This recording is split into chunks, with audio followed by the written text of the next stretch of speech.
Good evening, I'm Jake Garcia. Tonight we're looking back at the sports stories of 2023 that went beyond X's and O's and final scores. They're stories about people and the major players both on and off the field.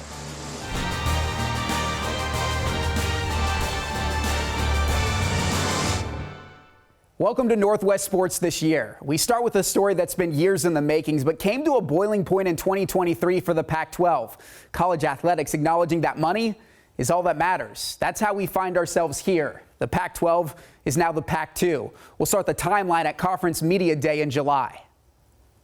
This narrative now for several months that your league is about to collapse and go away. Why do you think that is? Well, I sit in the board meetings and I see the commitment that all of our schools have to each other.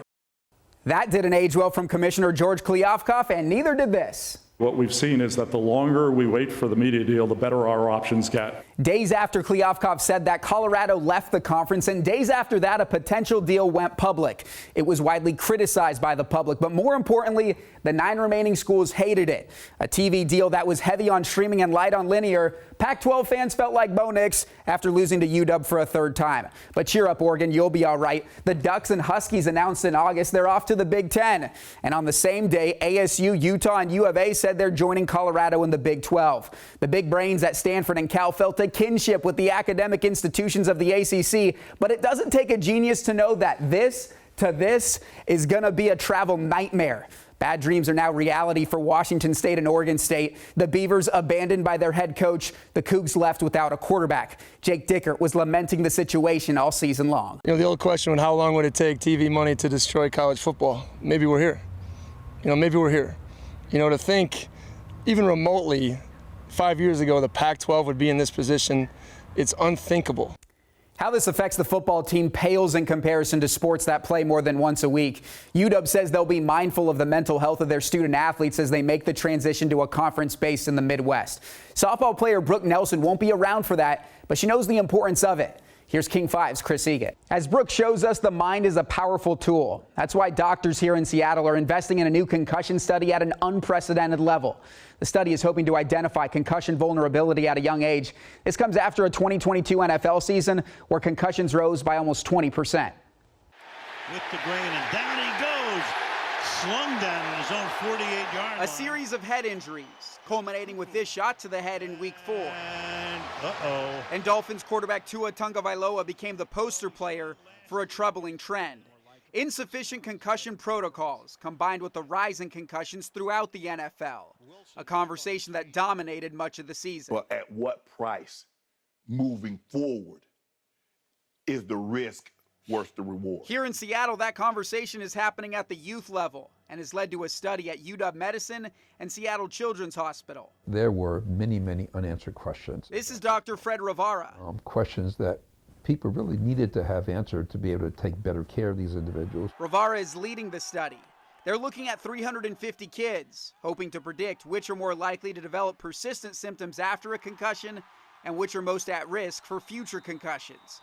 It's a 5-year, $10 million study financed by the National Institutes of Health. That's the largest study that they've ever funded on concussions. A massive investment that local parents say is worth it. When they are laying on the field lifeless and they're not really moving, your heart drops. Dee Dee Davis is a mother of 3 football players. Her youngest, Andrew, is a sophomore at Edwins Woodway High School and describes himself as the hardest hitter on the team. Anytime I've had something going on, something stressful, like school or like work, I'd use that in the game. Andrew suffered his first concussion as a freshman. When I got it, I was laying on the field and the trainer came over. I didn't even know what happened. I forgot what day it was, to be honest. He suffered a second concussion this past season. You start to lose memory. It's harder for you to get your sentences out. They're not quite behaving the same way. Everything is really blurry. You can't look at your phone, screens, light. They're lethargic, they're tired. Your head just feels really tight. Feels like it's going to explode. It's probably one of the most scary situations for me personally. 2 concussions in 2 years of high school football. Dr. Rivara says it's not all that surprising. Previous studies show suffering 1 concussion doesn't just leave the brain vulnerable to another, it doubles the risk. Rivara says this new study would allow physicians to intervene early and potentially flag Andrew as someone who's at risk before even playing football. In the past, we used to think that concussions were not a big deal. Well, you got your bell rung, sit down and take it easy for a couple of plays and then go back in and play. We realized that these so-called mild brain injuries are not so mild, that people can have long-lasting consequences from them. And while the ongoing study isn't short on funds or resources, the same can't be said for many football programs. We didn't buy a lot of equipment the last 2.5 years. So we're behind on refurbishing it. John Gradwell has coached the varsity team at Edwins Woodway for almost 3 decades. My budget is less now than it was 27 years ago, and the equipment's a lot more expensive. It's a problem Dee Dee is trying to personally solve. She's held fundraiser events for new helmets and pads. If you have a child in a car seat and your car gets in an accident, then you replace it. You don't think twice about it. She says it gives her some peace of mind, even though her son's concussion history is front of mind. It's really important to follow these athletes and what that injury does to them. Coming up after the break, redemption through rap, how one former Husky found the right tone after hard times. Plus, Major League Baseball aiming to address diversity problems, how rising costs at the youth level is making the game inaccessible to some.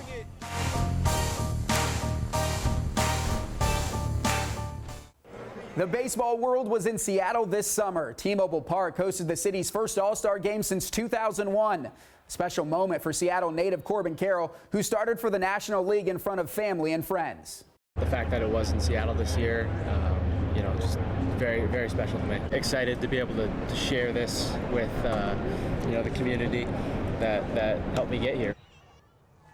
Major League Baseball is also working to address a problem. It came to a forefront last year when there were no African-American players in the World Series for the first time since the 1950s. The issue goes deeper. Youth baseball is expensive and travel ball teams are more selective than ever.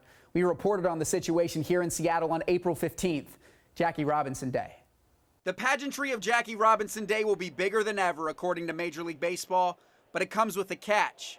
This year it comes with the context of some sobering statistics.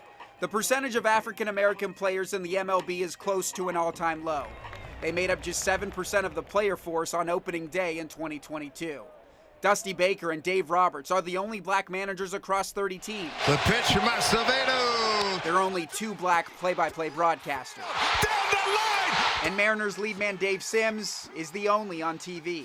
Every stop I've made in my career, I've been the Lone Ranger, the only black guy, black American guy. Sims is into his 17th season with Seattle. He's been around baseball his entire life, but says that's now the exception, not the rule. I grew up in the 50s and 60s when, there were waves of African American players coming along. The interest in the African American community was tremendous, and that's not the case now, and we're trying to get it back. And by it, he means getting the it factor, the wow factor back. Hits it in the air, right, back at the wall.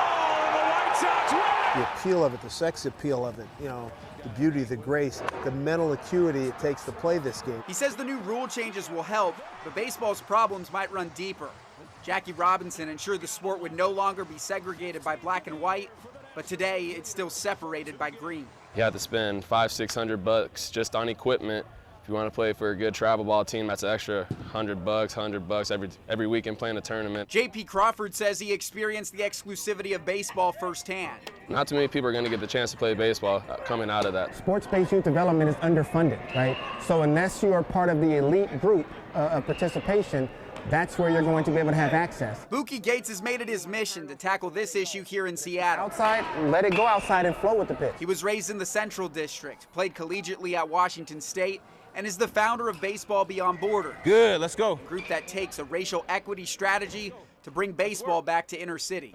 And it was a pain point that I experienced in my life trying to play baseball in the inner cities of Seattle, never having the opportunity to really play in my own community. Good job, Speedy. Buki started in 2008 and initially planned on just offering a roof for training camps and clinics.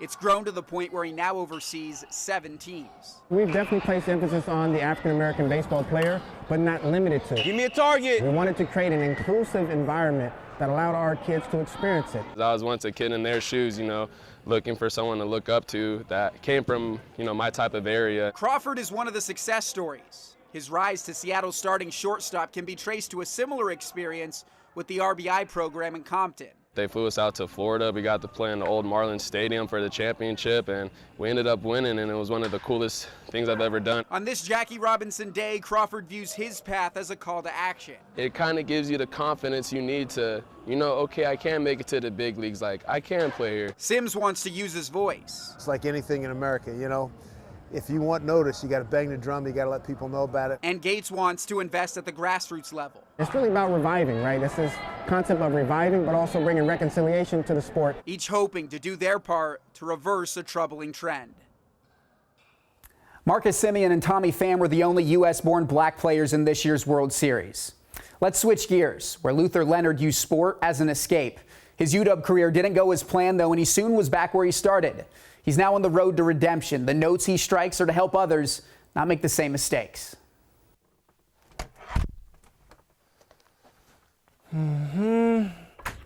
This is what recovery looks like for Luther Ray. All right, come on. Rediscovery of who he is. How hard would you go just to make it out? Sounds that come from the soul. To make it out, I had to look within. Into a microphone he hopes can be a megaphone. I have to get to know me well. Luther Ray was Luther Leonard to Husky fans, a highly touted quarterback recruit from Evergreen High School in 2008. I'm from Seattle. I watched the Huskies grow up, and, I wanted to win a Rose Bowl. But wins of any nature were hard to come by. His first year, the Huskies hit rock bottom. Nobody expects to go 0-12. Matter of fact, the first time that had ever happened in history. The next year, a coaching change to Steve Sarkisian, an offense change to West Coast style, and a position change for Leonard. He knew he was buried, but not broken.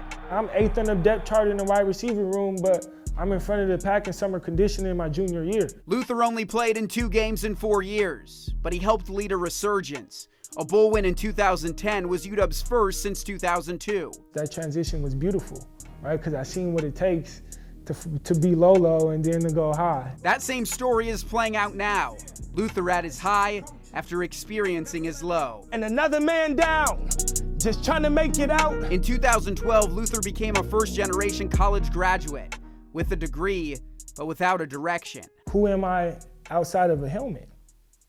And what am I really good at? And back to the environment UW allowed him to escape. And I don't like making excuses or crutches or anything like that, but I can only give you the facts. His parents weren't in the picture. Moved in with my auntie, single mom, right?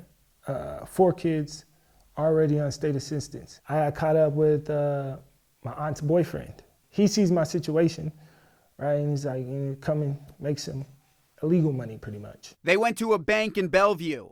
Luther armed with a BB gun. Not many people in there, and that wasn't a guard on in this specific time window. We went in there, we used a loud voice, everybody get down there. We wasn't trying to shoot at nobody or kill nobody, I just want some money, man. That's not how you get it though. Luther and Jeffrey Poole fled with $47,000. Luther was 22 at the time and charged with first-degree robbery. He spent the next 2 years in state prison at Safford Creek Correction Center. I turned my 23rd birthday in jail. He said that's when he turned his life around. Time behind bars allows a lot of introspection. He turned to reading and writing. Deep self-reflection, no cell phone, no TV. Then to speaking and singing. What direction is we headed in? Reintroducing yourself to yourself, then going out in the world and being yourself. Which is how we got here 10 years later. The only thing that matters is how we about to make it out. Remorse for what he did. Is it a black eye? Yes. Rediscovery through hip-hop. At the same time, you're battle tested. Hoping to redirect someone who's listening. I chose music because I feel like it's the ultimate vehicle. A vehicle to drive home a message. And if I can use my life as a catalyst and a tool, right, to tell a story over beat, right, to kind of shift narratives. Introspection for myself. I've been down that road and I'm telling you stories of triumph so you don't have to go down that road. It's time to shift the coach. He has taken personal power to change his narrative. Everybody's looking beautiful, I just want to say that. That excellence has gotten Luther noticed. It convinced Veronica Very to have his words kick off the 2nd anniversary celebration at Wow Gallery. Rooted in courage, to speak words of redemption to a subjugated people. A black-owned art gallery committed to telling stories of redemption. Residue, but we've never stolen land or people. Only things to survive. It needs a platform. Those are the stories that need to be heard. That's my piece, guys. For Luther, there's stories that come from the soul. I had to look within. Songs that have found a beat to ride to recovery. Still ahead, a boxer gets his big break. Manny Dunham teaching the next generation to fight through adversity. And documenting DK, how a UW student shot his shot and became the personal photographer of the Seahawks star receiver. Seattle said goodbye to two sports legends this year. Sue Bird's jersey retirement ceremony in June was 3 hours of emotions after a 21-year career. Megan Rapinoe, meanwhile, had a tearful farewell for different reasons. After a send-off at Lumen Field in October, she tore her Achilles in the NWSL championship match in November. Worst possible outcome. I mean, thank God I have like a deep well of a sense of humor, but yeah, I mean, just obviously devastating. To another athlete who's now retired, Manny Dunham greets everyone who trains at his boxing gym with a left hook and a right hook. Tough love from someone who's experienced his fair share of tough times. It's been a long road for Manny, but he's now soaring thanks to a home in Ballard. They say home is where the heart is. But what's a heart without a home? What's a heart without hope? For Manny Dunham, the answer is to roll with the punches. Manny is a former boxer who now coaches in Ballard at Nomad Boxing, has a group of 20 regulars who want to become fighters. They've come to the right place. One of the most powerful punches I've ever felt. They're learning from someone who's been fighting his whole life. Oh, I'll shed blood before I shed tears. Manny is the third oldest of 14 siblings. His parents split when he was a teenager. Well, I've been living by myself since I was 16 up in Alaska, going to high school, and I was kind of sleeping out of my van, probably like 30 below weather sometimes and stuff like that, so I used to sleep under my laundry, right? His dad had moved to California. His mom would eventually do the same to go to culinary school. Money was tight, so Manny decided to stay behind. I was working a full-time job at the age of 14, working at Burger King. Illegal, but you know, it was what it was and stuff. I knew the manager. Manny also knew he wasn't long for flipping burgers. Throwing Whoppers was more his style. Because I wasn't just the average boxer. I came in to hurt you. First, he needed to work off a few of those burgers. The first thing it gave me was a six-pack, and then I never went back because I was a little chubby boy. 47, 48. Then he needed to get serious, 50, and someone in Seattle would help him get there. Coach Bumblebee. Coach Bumblebee is the only reason why I came down here. Willie Briscaray, or Coach Bumblebee if you knew him, convinced Manny to move to Seattle when he was 18. He's since passed away, but he thought Manny had what it took to rise up the ranks. Coach Bumblebee had Manny stinging like a bee after a few years of training. In 2012, Manny got as high as number 6 in the country for amateur boxers in the 140-pound weight class. The gym felt like home. It was also about to be his only home. Manny had gotten his first apartment, but his roommate couldn't afford to pay any more. And then I come home from work and all his stuff is gone. At the height of his boxing career, Manny had to sleep in a parking garage at a local TV station. It was a dark room that nobody else used. I ain't gonna lie, man, I ain't afraid of the dark, but man, I was afraid of the dark. Then somewhere else a few weeks later. Then I started sleeping in the storage unit during the daytime. I was embarrassed about my situation. Embarrassed, but still emboldened by boxing. Because I still went to the gym every day. Even being homeless, I just kept telling myself, this is just gonna add on to your legacy. It was around this time that Manny met his now wife, Swatika. The first date was memorable. And I took it to a pub restaurant, real fancy looking one. Notice I said looking. The first sleepover was unforgettable. She came over to stay at night one time, it was hilarious. Manny had moved in with Coach Bumblebee. We went up to his room and I was like, where's your bed? And he was like, I said, well, I don't sleep on beds, I sleep on the floor. And I was like, what do you mean? Where am I sleeping? I was like, pick a corner. The happy couple eventually moved into a place of their own in 2013, but it was no laughing matter. Manny had just turned pro and was looking for his first match. You would have put me against Mike Tyson, I would have took the fight. I was that hungry for a fight, for a pro fight. Instead, he met his match with yet another house that wasn't a home. I started getting sick and having to go back and forth to the hospital. And I kept trying to train my behind off, and the more I trained, the more sick I got. They ended up doing throat surgery on me. It turned out I was sleeping under black mold for 8 months and didn't know about it. The operation derailed Manny's boxing career, which ended without a single pro fight. Not too tight. But it led to the start of a new fight. Not just being a coach on the inside of the ring, but actually be a coach on the outside of the ring as well. It's a coaching approach that's helped 48-year-old Mark Dunlap. I was making all kind of wrong choices. A lifetime of incarceration, a lifetime of addiction, and a lifetime of just being a knucklehead. Mark said he knew staying physically fit would keep him mentally fit. Quit smoking, quit drinking, quit using drugs. I'll be here every day. You got it right. Oh, get him right. Mark and Manny's relationship goes even deeper. I was state raised, so I've never even had any father, any mother. So Manny's been his father figure, a father in more ways than one. Is this the boxing gym? I come here to box. Right now it's at church. Come on in, let's go. Hey. Every Sunday, the gym transforms. Amen. A Sunday mass that Manny leads, many of his students filling the seats. He opened the door for me and let me in. He gave me a place to go, gave a place to be, a place to change. Ever since then, I tell him all the time, I'm like, look, I can put hands on you, I can lay hands on you. Which one? Which one? For Manny Dunham, it was a lifetime of fight or flight. Glory to God. He's now doing both. Still fighting the good fight as a coach. It's the punch you don't see that's gonna knock you out. Let's go, hands up. No more sorrows. And rising to new heights as a preacher. Sometimes you need to go through the mud. Sometimes you need to be brought down and humbled in order to be lifted up. And that's why I always push you. Right? Manny's heart has found a home. No problem, Chip. A heart. The whole world was like a boxing gym. There'll be no more fighting. That's now whole. It's the evidence of it. We finish with a story on an unlikely friendship, one between Seahawks star receiver DK Metcalf and a 20-year-old student at UW.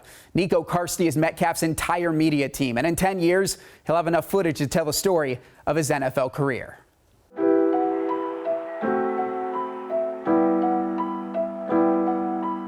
It doesn't take much to make DK Metcalf look good, but there's someone among us who makes him look just a little bit better. The Metcalf money shot comes from fingertips that are fresh. Fingertips that belong to the youngest content creator in the NFL.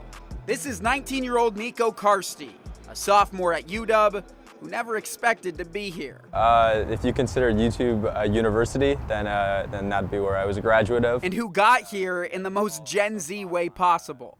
Watching tutorials all the time, always listening to something before I go to bed. Nico's working relationship with DK goes back to the summer of 2020, when team facilities were closed for COVID and Nico in a position to shoot a shot. So I was invited to a little private workout one day, and he was there. I went up to him and I shook his hand. I took some photos of him there, and then after I sent him a message on Instagram and I said, hey, I got these photos of you. It was dope. I was like, no. You made this? He was like, yeah, I made that. I was like, how old are you? He was like 16. And then we just started texting back and forth about making some more videos and stuff. I was absolutely shocked that he wanted work from me. The next offseason, the content partnership turned into a friendship. I got a text from DK and he was like, you want to come live with me down in Arizona? Well, my first reaction was absolutely not. Nico's mom didn't want her 17-year-old living with someone she'd never met. I can't blame her at all because to her, it's just some, random stranger. Barbara finally gave DK the okay after he took her to dinner. DK said that he would watch over him, he would treat him like a brother, and he was going to be his family. And ever since that dinner that night, she's like my biggest fan, biggest supporter. Nico's now spent 2 seasons documenting DK's every move. Like Hard Knocks, but a one-man band. His work featured occasionally on the NFL social channels and weekly on DK's Instagram. I really just let him take the reins and do pretty much everything he wants. DK is the only Seahawk with a personal photographer and one of the few in the NFL. His goal is to turn memories into media. I want to have a documentary about myself and, about my life. And, I had to have somebody around to capture all those moments. In 10, 11, 12 years, we can come back to it and say we have all this footage captured of his early years. Some of that footage goes back to their trip to Arizona in 2021 and includes never-before-seen video of DK training for the Olympic trials. DK said there could be more of that come 2024. For now, the documentary is just a deep tease. Y'all just gonna have to wait and see what type of footage is on Nico's hard drive or Nico's camera. A deep friendship in focus in the meantime. Turns out a degree from the University of YouTube goes a long way. That's it for Northwest Sports this year. I'm Jake Garcia. Thanks for watching.